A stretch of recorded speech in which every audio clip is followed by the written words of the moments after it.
বিকল্পকে তুমি আমি আমরা এমনই তেজি শব্দ ছবি আর স্লোগানে রঙিন রাজধানীর দেয়ালগুলো। সরকার পদত্যাগের পর দেশজুড়ে দেখা দেয় বিশৃঙ্খলা, হামলা, লুটপাট আর ডাকাতিতে যেন নাভিশ্বাস জনজীবনে। পরিস্থিতি নিয়ন্ত্রণে আনতে ফের এগিয়ে আসে তরুণেরা। শক্ত হাতে দেশ সংস্কারের হাল টানছে সাধারণ ছাত্র সমাজ।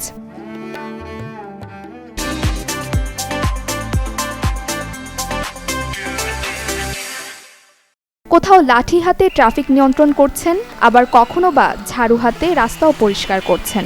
পুলিশের শূন্যস্থান পূরণেও সরব তারা। ডাকাতি ঠেকাতে পাহারা দিতে দেখা যাচ্ছে শিক্ষার্থীদের।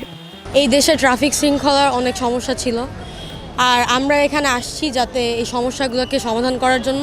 যেহেতু আপাতত আইন শৃঙ্খলা বাহিনী রাস্তায় নেই, তো আমরা চাই যত তাড়াতাড়ি সম্ভব আইন শৃঙ্খলা বাহিনীরা রাস্তায় নেমে আসুক।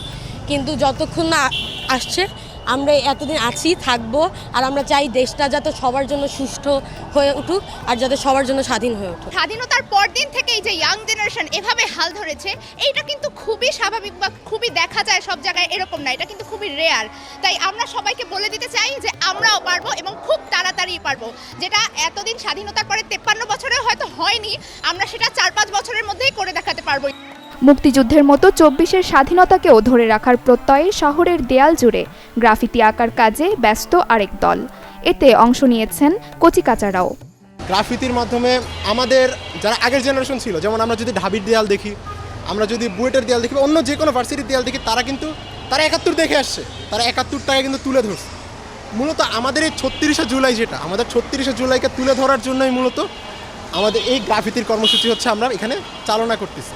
শুধু বিষয়টা এমন না যে আমরা শুধু গ্রাফিতি করে যাচ্ছি, মানুষজন দেখবে খুশি হবে, এমন না। বাট এখানে যদি আমি বলি, প্রতিটা গ্রাফিতি কিন্তু একটা নির্দিষ্ট গল্প বলতেছে। যেমন কিছু গ্রাফিতি বলতেছে যে ভাই বিকল্পকে আমি তুমি না আমরা। বাংলাদেশটাকে একটা নতুন রূপ দিতে চাই, যার মাধ্যমে হচ্ছে আমরা এখানে কিছু বার্তা দিয়েছি, যে আমরা এই প্রোটেস্ট নিয়ে কিছু বার্তা দেওয়া এবং আমাদের সামনের দিনগুলো নিয়ে কিছু বার্তা দেওয়া আছে, যে এগুলোর মাধ্যমে আপনি কিছু বার্তা দিব যা হচ্ছে মানুষের মধ্যে রিফ্লেক্ট হবে যে আমরা কি করতে যাচ্ছি, ভবিষ্যতে আমরা কি করতে যাচ্ছি। আমরা কোনো সহিংসতার মধ্যে নেই, আমরা কাউকে ছোট করতে চাই না, কোনো রাজনৈতিক দলকে আমরা ছোট করতে চাই না, কাউকে আমরা কোনো প্রকার ছোট করতে চাই না। আমরা সকলকেই মতামত প্রকাশের অধিকার রাখি, আমরা সকলকে গণতান্ত্রিক পরিবেশ বজায় রাখুক, সেটাই আমরা চেষ্টা করছি।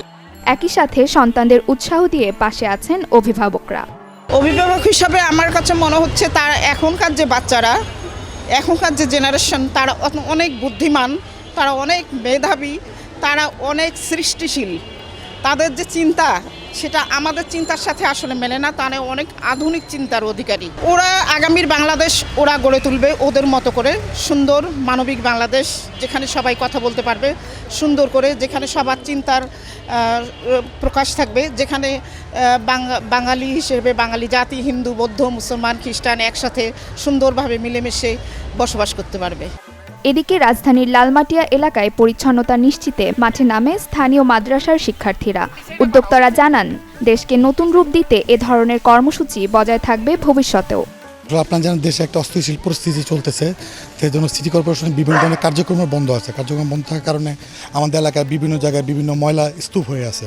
সেজন্য আমাদের এলাকাবাসী, যে ছাত্র জনতা, যে আমাদের লালমাটিয়া শাহী মসজিদ এবং আমাদের এলাকার যে বড় ভাইরা আছেন, এলাকার যে ছাত্র জনতা আছেন, এলাকাবাসী আছে, সবাই মিলে আমরা উদ্যোগটা গ্রহণ করি যে আজকে আমরা পরিষ্কার পরিচ্ছন্নতা অভিযানে যাব। শুধু তাই না, আমরা চাচ্ছি এটা আমাদের একটা কন্টিনিউয়াস প্রসেস। প্রতি মাসে আমরা হয়তো 15 দিনে একবার অথবা মাসে একবার আমরা এই ধরনের কার্যক্রম আমরা পরিচালনা করে যাব। নিজ দেশকে সুন্দর সুশৃঙ্খল করতে তরুণ সমাজের এমন উদ্যমী প্রচেষ্টা নজির রাখবে বলে মনে করছেন জনসাধারণ। নসিন নাওয়ার, চ্যানেল 24।